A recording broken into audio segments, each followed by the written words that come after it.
എല്ലാവർക്കും നമസ്കാരം. ശ്രീമദ് ഭഗവത്ഗീത അധ്യായം 18 മോക്ഷസന്യാസയോഗം. ബ്രഹ്മജ്ഞാനികൾ ആത്മാനുഭൂതി അനുഭവിക്കുന്നത് ഏതു പ്രകാരമാണ്, ഇല്ലെങ്കിൽ അതെങ്ങനെയാണ് എന്ന് ഞാൻ ചുരുക്കി പറയാം എന്ന് കൃഷ്ണൻ അർജുനനോട് പറയുന്ന 50ാമത് ശ്ലോകത്തിലാണ് നമ്മൾ കഴിഞ്ഞ ഭാഗത്ത് നിർത്തിയത്. ഇന്ന് 51ാമത് ശ്ലോകത്തിൽ അതിലേക്കുള്ള വഴികളായ ധ്യാനയോഗത്തിൽ ശരീരമനോബുദ്ധികളുടെ നില എങ്ങനെയായിരിക്കണം എന്ന് വ്യക്തമാക്കുന്നതാണ്. നോക്കാം. ശ്ലോകം 51. ബുദ്ധ്യാ വിശുദ്ധയാ യുക്ത ധൃത്യാത്മാനം നിയമ്യ ച ശബ്ദാദീൻ വിഷയാം ത്യക്ത്വാ രാഗദ്വേഷൗ വ്യുതസ്യ ച.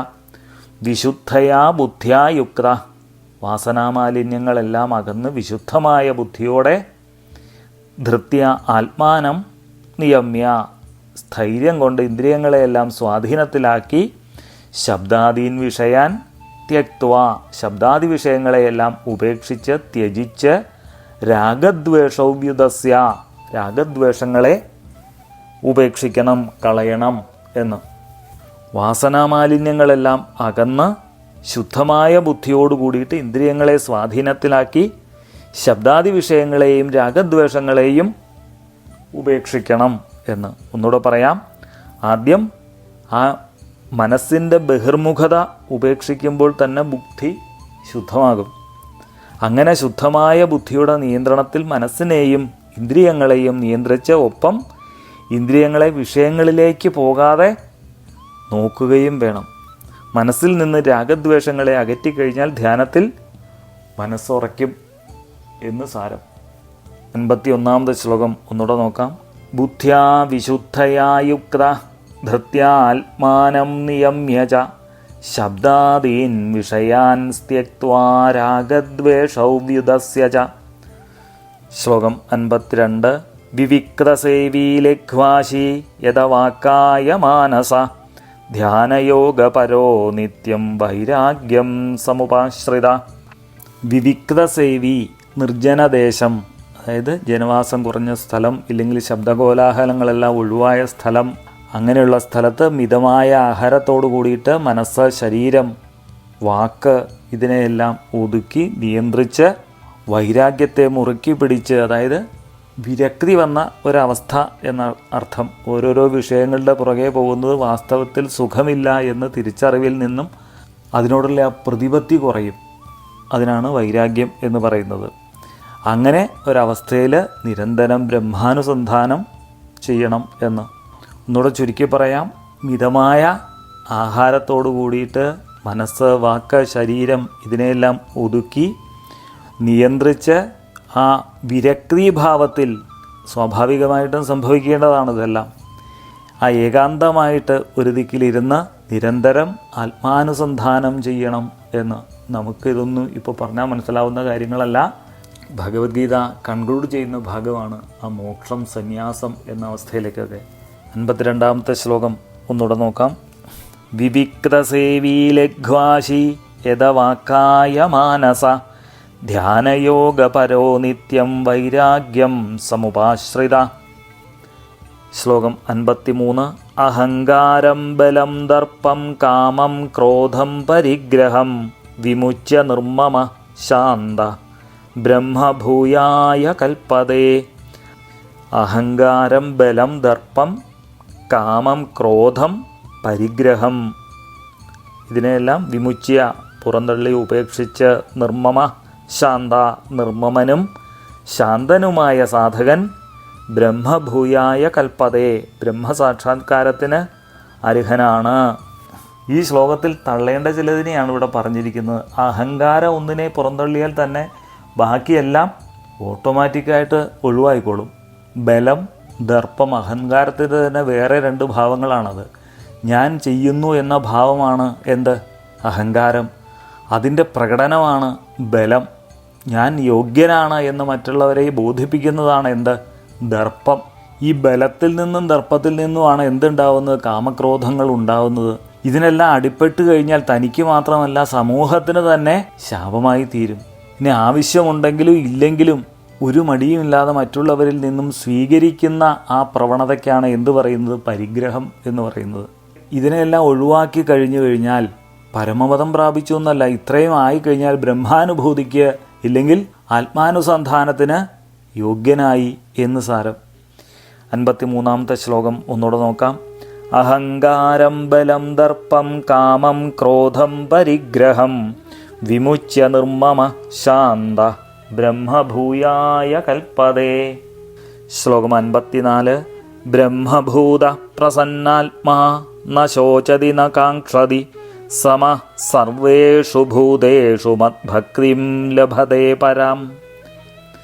ബ്രഹ്മഭൂത, ഞാൻ ബ്രഹ്മമാണ് എന്ന തിരിച്ചറിവിൽ പ്രസന്നാത്മാ, പ്രസന്നനായി തീർന്ന സാധകൻ, ന ശോചതി ന കാംക്ഷതി, ദുഃഖിക്കുന്നുമില്ല, കാക്ഷിക്കുന്നുമില്ല, ആഗ്രഹിക്കുന്നുമില്ല. സർവേഷു ഭൂതേഷു സമ, സർവചരാചരങ്ങളെയും തുല്യഭാവത്തിൽ കാണുന്ന ആ സാധകൻ പരാം മദ്ഭക്തിം, പരമാത്മാവായ എന്നിൽ പരാഭക്തി ലഭതേ, നേടുന്നു.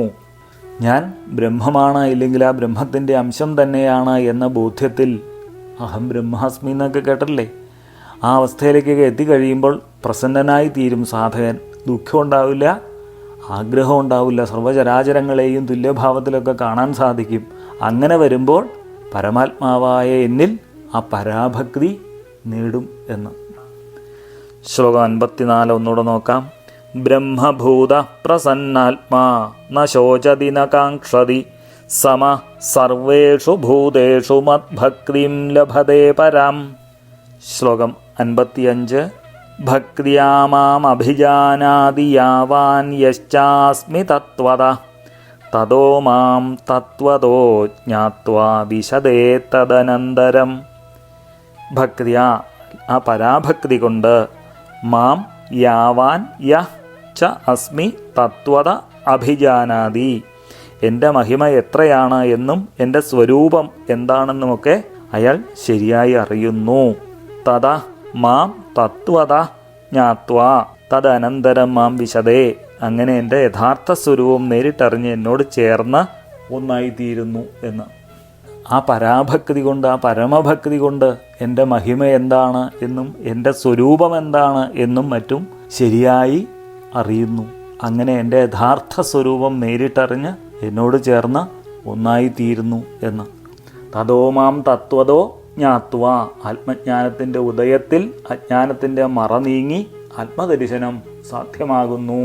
ഇത് എപ്പോൾ എവിടെ വെച്ച് എങ്ങനെ സംഭവിക്കും എന്ന് ആരെക്കൊണ്ടും പ്രഡിക്റ്റ് ചെയ്യാൻ പറ്റാത്ത കാര്യമാണ്.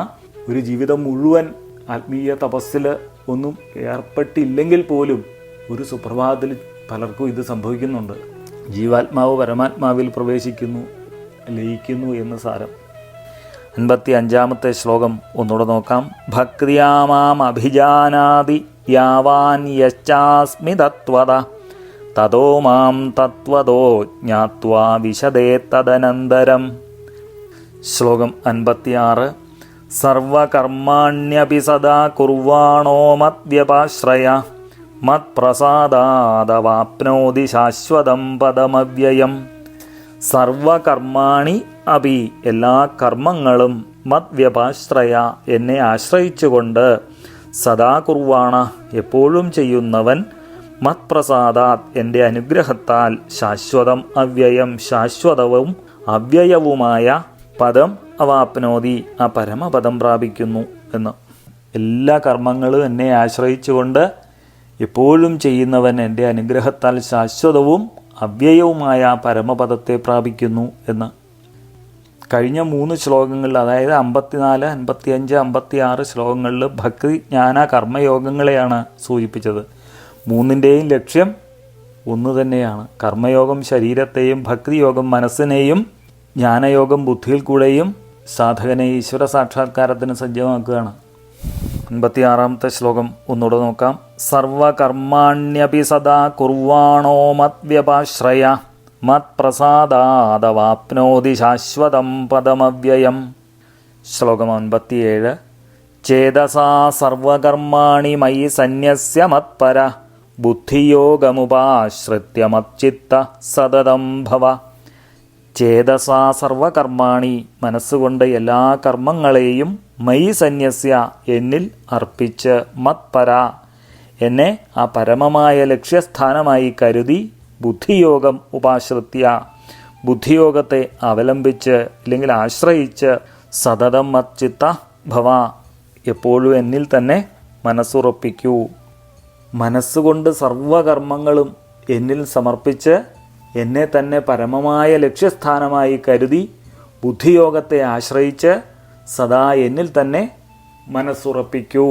ബുദ്ധിയോഗത്തെ ആശ്രയിച്ച് എന്നിവിടെ ഊന്നി പറയുന്നുണ്ട്. അതായത് സത്യവും മിഥ്യയും വേർതിരിച്ച് സത്യത്തിൻ്റെ മാർഗത്തിൽ ചരിക്കുക എന്നതാണ് ബുദ്ധിയോഗം. മच्चिത്ത സതതം ഭവ, എന്നിൽ തന്നെ സദാ മനസ്സുറപ്പിക്കൂ. ഒറ്റ വാക്കിൽ ചുരുക്കി കഴിഞ്ഞാൽ നമ്മുടെ സങ്കല്പം ഏത് പ്രകാരമായിരിക്കുമോ ആ പ്രകാരമായി തീരും നമ്മൾ. ഇതൊരു ജീവിത നിയമമാണ്. 57-ാമത്തെ ശ്ലോകം ഒന്നുകൂടെ നോക്കാം. ചേതസാ സർവകർമാണി മയി സന്യസ്യ മത്പര ബുദ്ധിയോഗമുപാശ്രിത്യ മच्चिത്ത സതതം ഭവ. ഈ പറയുന്ന ഉപദേശങ്ങളെല്ലാം സ്വീകരിച്ച് ജീവിച്ചാൽ എന്തായി തീരും? ഇല്ലെങ്കിൽ ഇതിന് വിപരീതമായി കഴിഞ്ഞാൽ ജീവിതത്തിൻ്റെ അവസ്ഥ എന്താകും? ഇത് രണ്ടും പറയുന്നുണ്ട് 58-ാമത്തെ ശ്ലോകത്തിൽ. അത് അടുത്ത ആഴ്ച കേൾക്കാം. ഇന്നിവിടെ നിർത്തുന്നു. എല്ലാവർക്കും ഒരിക്കൽ കൂടെ നമസ്കാരം.